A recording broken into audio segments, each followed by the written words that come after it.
Hi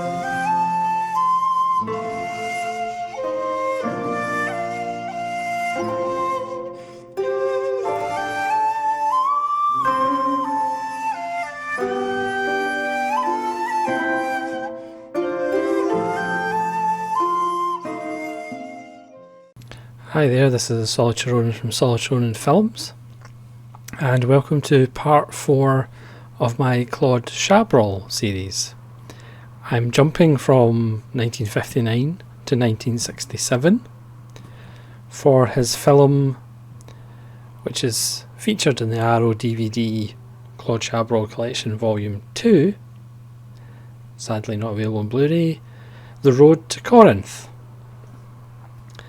Now this stars Jean Seberg of Breathless fame and Maurice Ronay, who is in two of my favourite French films of all time, Le Faux Follet and Elevator to the Gallows, or Lift to the Scaffold, whichever title you prefer.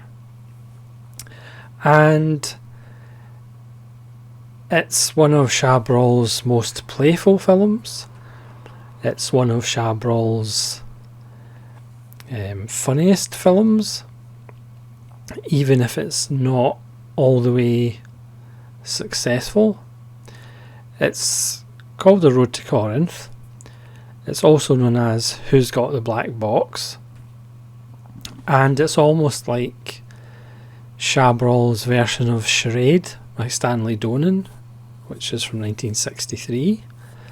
So it has that kind of light touch, kind of romantic comedy mixed in with murder, and there's a few spectacular deaths in it, and the tone maybe doesn't quite work.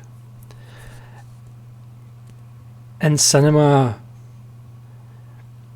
a MacGuffin is one of those things that it just happens to be an item or items that a whole plot is revolved around, but the actual thing isn't that important.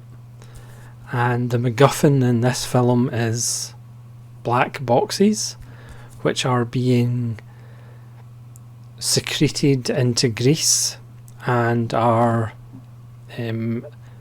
interrupting the radar signals, and they can't launch missiles.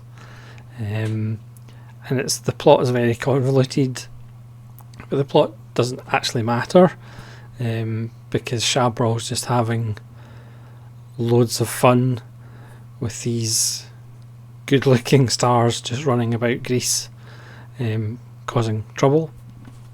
The film opens with a car driven by Socrates the Magician. We know this because it has Socrates the Magician written all over his car. He's stopped to ask for his papers, which his passport is obviously in the guard's hat because he's a magician. There's pigeons in his engine, there's rabbits in the boot of his car, and they find a black box. So there's a scene where he's tortured. He asks for a cigarette, which they don't give him, but he just gets one out of thin air, which is then thrown away, and he gets a cigar because he prefers cigars. And there's a cyanide tablet, and he takes a cyanide tablet and dies.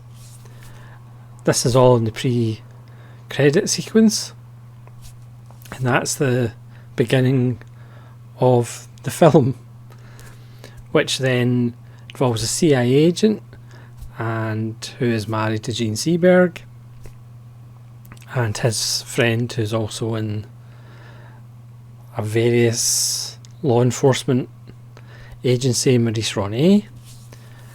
And things happen.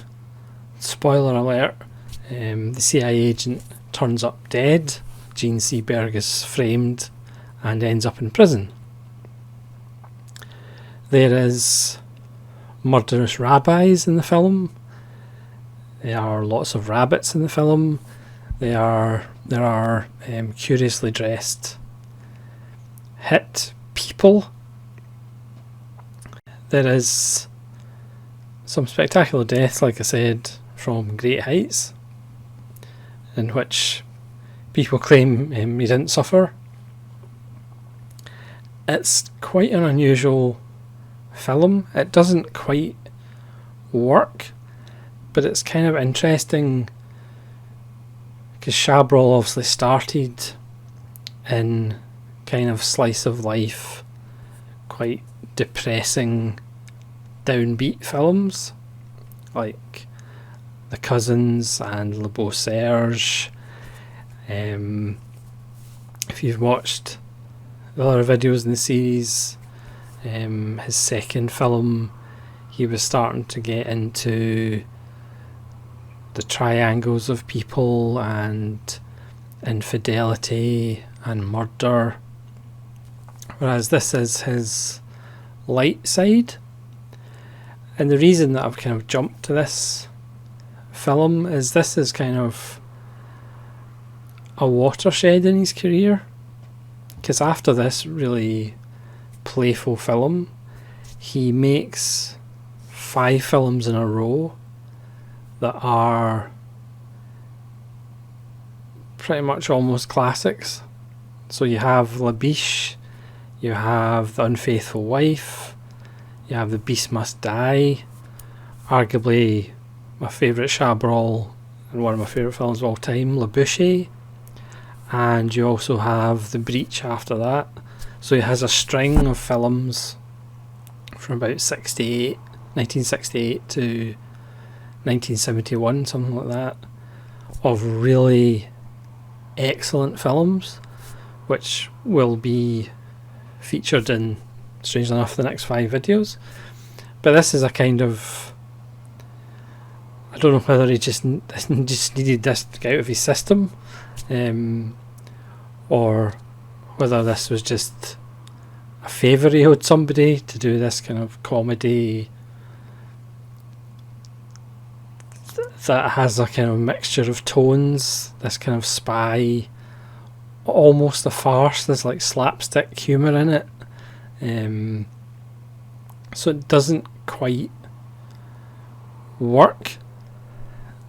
They're kind of also like Charade, because Charade for me doesn't quite work because it's got this light touch and it's funny, but then it's got some really nasty deaths in it, so the kind of tone is a little bit odd. And it's the same in The Road to Corinth, or Who's Got the Black Box. We do find out who's got the black boxes, so there is resolution, you'll be glad to know. So again, this isn't a Chabrol that I would rush out and get people to watch, but it's certainly an interesting film. It's an odd little film, but if you want to see Gene Seberg tied up on the back of a donkey, or Maurice Ronay coming out of a wall of rabbits with an automatic machine gun, this is the film for you. So thank you very much for watching this very quick Claude Chabrol.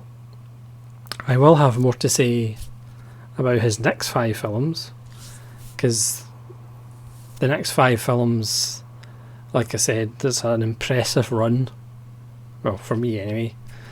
Hopefully you'll think so too. Yeah, please let me know if you've seen The Road to Corinth, what you thought of it, and hopefully we'll see you again for part 5 of Claude Chabrol. So this is the Solid Showroom, saying, as always, thank you very much for watching. I appreciate the views and your comments, and hopefully we'll see you again. So have a good evening.